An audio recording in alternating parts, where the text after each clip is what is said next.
of a hard market. So Aon are a broker, and they place our insurance in the London markets, and they currently were maybe a couple of weeks ago now, actually there in person. So they take things to try and get the best deal by visiting in person. The Rochdale Entertainment Centre loss could impact our material damage premiums, but because of the softening market, they're hoping that won't happen. And that will hopefully be confirmed by the end of November. So that will go to the council. Next slide, please, Sarah. The current policy that we will be renewing from the 31st of October, finish date of our existing cover, and material damage and business interruption, motor vehicles, public, professional, secretary and employers liability, and then we have an excess layer on the general and professional liability. Got cyber cover, crime, forestry, airport operator liability, and specific insurance for unmanned aerial vehicles. So we actually don't have cover for the following things. So these things we don't traditionally insure: roads, footpaths, bridges. We don't have fine art cover. We do not have underground infrastructure, which was taken on the 13th of July council meeting, and we agreed to continue to self-insure those assets. And we don't have life or health cover for staff or members. One key thing to understand when we're talking about roads, footpaths, bridges and underground infrastructure, there are government funding that goes towards if we had a major incident, we wouldn't be on the hook for 100% of those assets. Any questions for me to the next slide? The softening market means it's just not going up as much, presumably? Yes. Yeah. Yeah. Not that it's going down. Well, we're hopeful there's potential. So last year we did see that our premium stayed stable, which was quite unexpected at the time. So there is the potential that it could go down, but if not, hopefully stable figure. So the renewal, as I mentioned, all our policies finish on 31st of October and renew on 1st of November.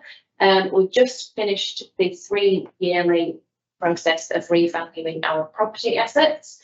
In addition to that, we've also just finished our 5-yearly revaluation of park assets. Those details will be provided to Aon this week or next, so that they can complete the renewal for material damage. Other policy renewals are fairly simple and kind of just get rolled over as is. There's been no material change this year.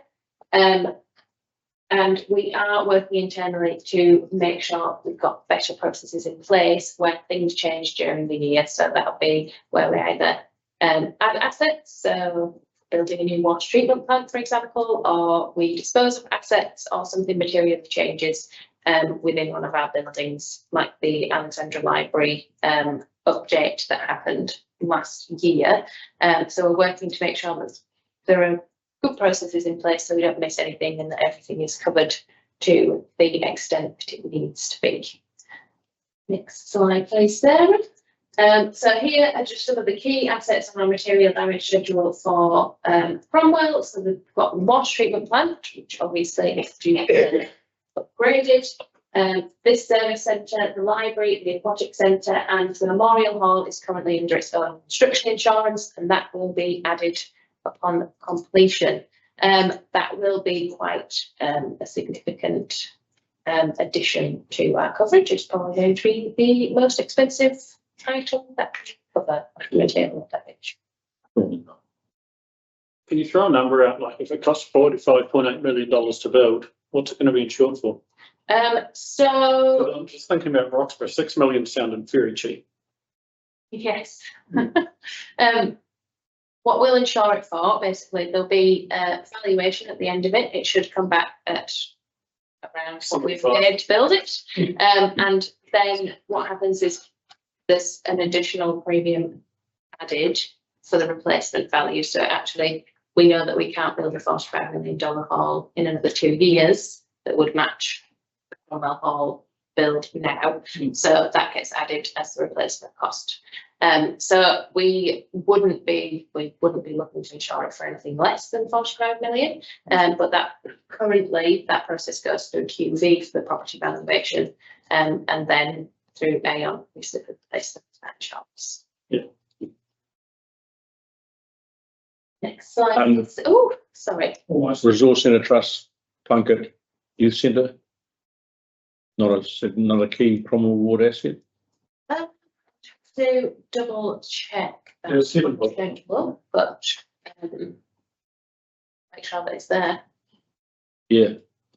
They're all leased out but by outfits that probably aren't insuring it, not required to insure it. Youth Trust and Plunkett. Yeah. Yeah, and Cromwell Community House. Yes. Yeah. And that's That's a resource centre. Yeah. Yeah. Yeah, I will make a note of GX schedule. And I'm assuming that and the library includes the current museum building, I'd imagine. Yeah. Yeah.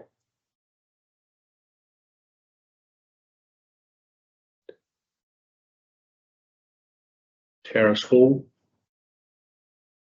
The terrace hall should be on there. It could be one of the ones that we currently insure for indemnity only rather than placement. I would have to check that as well. So some of our halls a few years ago, I believe, brought to community boards and were reduced to indemnity only insurance for some that were believed to be of lesser value. I would think we should learn from Roxburgh and re-look at that. Yeah.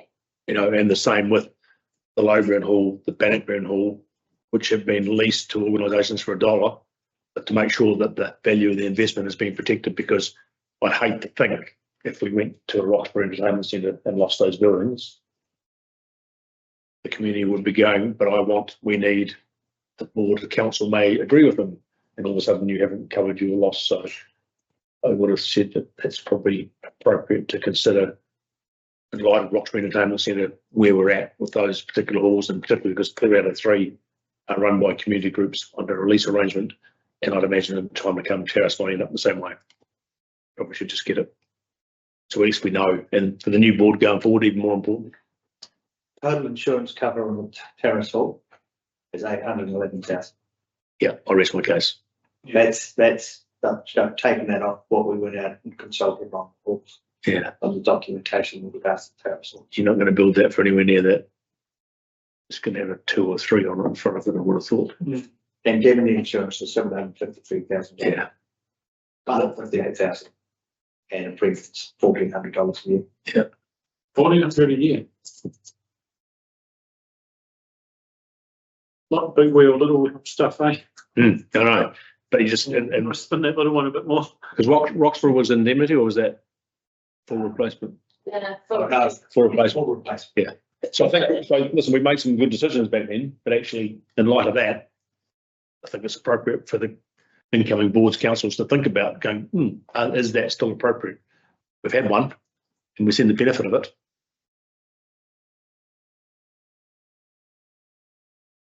Sorry, 6.43, that's insurance cover. Yeah. We will be over the next year looking at our strategy is and moving forward to the next renewal. Yeah. Those decisions can be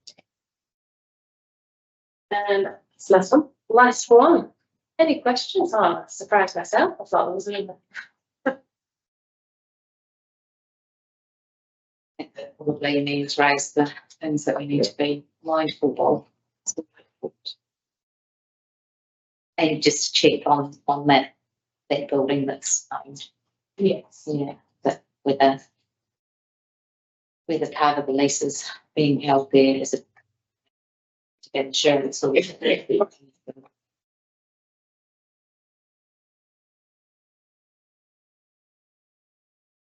Thank you so much. Sorry we kept you waiting so long. No.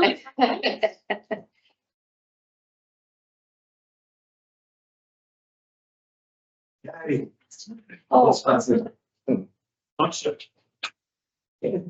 This one will be very quick. I have moved forward in pages. So we're going to talk about the deficit reserves and internal loans post districtisation. Sorry, I used that word. It's okay, we can cover. I know. Can we go to page 7, please? All of that previous stuff is referring to what types of reserves you've got across the district. Just remember, reserves are a function of the revenue stream that goes into them. So if it's a targeted rate that goes into the reserve, you can only use it for that purpose. So I want to talk quickly about internal loans. The first bit doesn't concern you guys because you don't have any loans within your governance group, and I'm calling, there are 5 governance groups in this district, so in the community. You guys don't have anything that you have lent to yourselves, so we don't have to worry about that. The important bit there is you have funded projects between governance groups, so money has come out of your reserves and gone to another community board to fund a project in that area. There is a repayment program to pay that back. So, Sorry, you're saying you can loan between line items in a budget sheet? sorry, Are you saying we can loan between budget items or something? in terms of reserves, Yeah. if the reserves that you have come from the same rating source, Hmm. then they can be moved within that rating source. Yes. Yeah. But they can't be moved across rating sources. Yeah, right. So you can't borrow money from water to pay for a road. So you pay for Correct. You can borrow money from one pool or take it out of the reserve from one pool to pay for another pool because they're all coming from the recreation, or they were coming from the recreation and culture rate. from some sort of side. Yep. Yep. So we had $4.09 million in internal loans, 2.848 million is linked by governance groups to itself. That's not really a loan. Can we have the next slide, please? Talked about that. That's the whole targeted rate stuff that, so we won't talk about that. This is the important bit. You guys here have linked. We're going to go back. We're back table, yeah. Not back table, that's back to. Back one, that one. You guys have linked 1.084 million to other areas of the council as an internal loan. And there are 3 others, and you can see there the district has linked to Vincent 3 other loans at smaller amount. So that's an important one. That 1.084 million is something you need to keep your eye on. Go next slide, please. Right, so what we're proposing to do, where loans are by a governance group to itself, then we're going to write those loans off because it's within that governance group. All it is just moving the chess pieces around within a group. Adds complexity you don't need. Yeah. And we can't repay them now because districtisation has taken over and there is no mechanism to rate fund at a ward level to repay those loans at ward level. You would have to move into rate differentials and start doing something like that, which is contrary to the districtisation process of moving everything to the district, which is the second point. So the third point, where a loan is between the governance groups, what we will do is we will transfer back to the lender the money that's remaining and put it back into your reserves in this case, because you're the only community board that's linked to others. So 1.084 million is going to go back into your general reserve, and we'll create whatever deficit reserves we have to create in the borrowing group, and they will then have to deal with that through their own reserves. And we've gone through a process. I've talked to Tibia and we've talked to Vincent. So I've got Manu Toto on Thursday to talk through this process. You're the only community board that is having an increase in its reserves because of that 1.084 million. Next slide, please. In some reality though, Paul, is it has zero effect to us because the money, the capital comes back. The interest we're getting now comes from the bank. So we're no worse off. Yeah. And technically the cash at our disposal was there when it wasn't. Well, the benefit you do get is it's an extra $1 million that's in your reserve. Spend on stuff. The cash was effectively there. But council hasn't got much cash. This is what we're proposing to do. We're going to increase your general reserve by 1.08 million. We will reduce the districts by 393,000. Outstanding season reserve will decrease by 87, and we will go and fund 605,000 in external debt to pay for the water assets, because in 2 years' time that's going to go with that. Next one, please. These are the reserve balances. So currently Cromwell sits at 4.415 out of a total of 16. That will then change to 1.08. That's not included in there yet. Next slide, please. There will be reserves that are in surplus. You have plenty of them. Your general reserve is going to be significantly in surplus. So what we're actually thinking of talking about is you can't really utilise those because of districtisation. So what we're going to be talking about is that when funding requires a community, it comes from a community board, we want to build this or we want to do that. First port of call for any funding will be your in-funds reserves. So it will then use them up. Otherwise, what will happen is they won't get used and they'll be stranded, just sitting there doing nothing.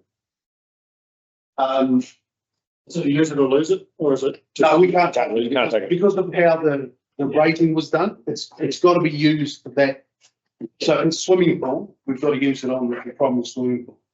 So all those concerns that people had about losing their nest eggs and stuff was based on misinformation, as we said when we. I did say that, you know, that. So what we'll be looking at. That Fiji, but we understood that wasn't that. So what we'll be looking at doing is any work programs that the council plans, obviously with consultation through the community boards and how you guys get involved. We'll be looking and seeing, well, does that fit with that particular reserve? We will use that reserve up first and then move on to the district reserves. So it utilises the money that's available for the area that it was rated for. There's the reason Ben's only got 9 is that from some land sales. You've got squillions in there. I'll show you the table. That's right. We can't add any more funds to the ward reserves because we can't rate for them. So with the exception of grants and the endowment land sales, that stays in Cromwell and it will continue to build up as we go through. And you've got your own grants because that has a separate rate stream. All of the community boards have their grants reserves. Okay, next one, thanks. So what's happening? Talking to you guys, talk to the 2 others. We're going to prepare a paper for the final council meeting, and I'm working on that now, which is basically what we've talked about here. We will get rid of the internal loans, and we will eliminate and transfer the deficit reserve balances, and it will be effective date will be 1 July because that's what we said in the LTP, and that's how we've rated going forward. So this is what's going to happen. So Cromwell reserves will take 1.064 million out of it because you have a deficit in the Bannockburn Community Centre, you have a deficit in Anderson Park, and you have a deficit in the pool to those numbers as at 30 June. So we need to clear those deficits out because there's no other way to do that because rating is now gone apart from a reserve transfer. We will transfer from the elected members in Cromwell, 58k, you've got a balance of 58,000 sitting in there, and transfer to Forestry Cromwell. If you move to the next one, no, there's another slide there, I'll talk about that in a minute. You've also got an amount from the general reserves at 45.3k. You're going to transfer that to Anderson Park, 43k, because there was a $52,000 deficit in Anderson Park, so we've filled it from 2 spots. We're going to transfer to the Bannockburn Reserve 2.3k, and that will balance out all of your reserves except for Memorial Hill Cromwell, because that's an ongoing project and that's going to be funded by loans and then land sales. So we're going to leave that there because we know the funding stream. Cromwell Town Centre, there's a $2.38 million deficit, and I did get a breakdown of what those numbers are, and they are pretty much all consultants dealing with Max. I know. The Big Fruit, Jazzmax, NN Associates. So there's a lot of money spent on that. They actually come out of the master plan, so that's of investment for not a lot of return. Notice we get. We've also got Cromwell master plan. That stuff dates back to 2017 type time. There's nearly $1 million, nearly 900,000 in there. That'll be all cleared out in the endowment land sales, is my understanding. If it's not, then it doesn't matter because we can deal with that if it's got to go to, if there's a district split in it. So we don't have to worry too much about that. You've got endowment land, Cromwell 12K, and forestry Cromwell. And forestry Cromwell is where all of the cost of sales are starting to go for the development of the endowment land. So that's why that's at 412,000, but that will all be taken up in the land sales that you've just resolved. Then that'll go up to probably 9 or 11 mil. And then it will get covered by the land sales. Yes. So next slide, please. I will send you a copy. We can give you a copy of this presentation. You can excitingly read the first 7 pages as well. But you can see that you've only now got these deficit balances here, which is what we talked about, because they are all going to be taken care of with the endowment land sales stuff. Everything else has been balanced out to zero.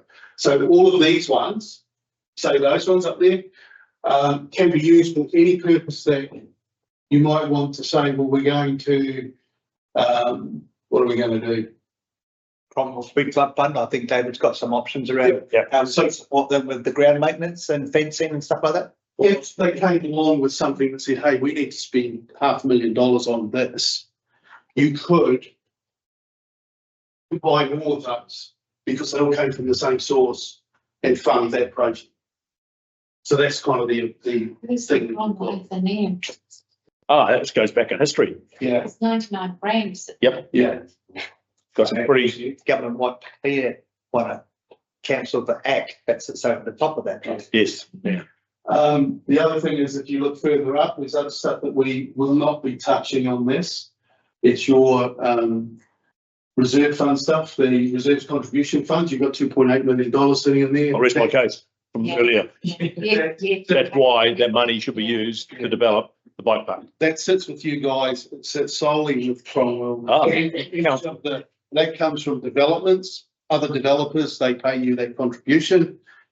That's usually for recreation and stuff like So that. that's not, so we have, the board has delegation to spend from there. But you can recommend, the board would. Yeah. You can recommend. Okay, so you, It yeah, can't be used. but can't be used for anything else.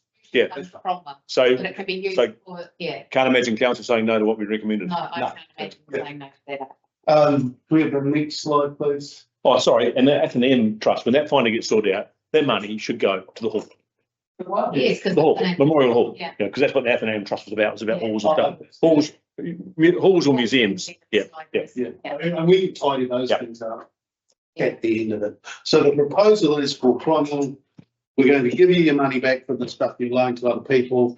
We're going to wipe out your deficits by transferring money out of the general reserves mainly. And there's all of that money still sitting there that you can, if you have a project that you want to do, obviously it needs to go through council from a cash flow perspective, but it can only be used in your space and nobody else's space. So what you say? Well done. Don't want to cost us 10 minutes, but if we get money from the endowment land and invest it in buildings that we can then lease out to make income. Yep. Or if we invest it in a solar farm to make income.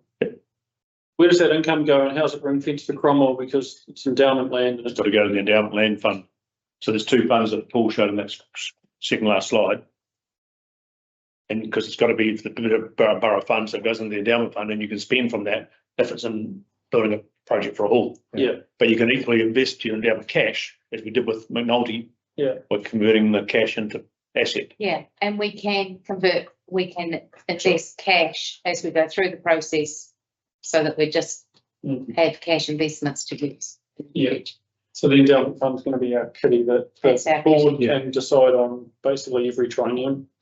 How to deal with it. And the only thing is, I think, I would say In that line with that policy we've talked about. Yeah, we're selling some land that won't be turned into an asset that we own, but we're putting it into the hall because it's an asset for the community. So, Selling an asset, Yeah. you're getting an asset. yeah, but the council, but then we're gifting that asset, if you like, to the council.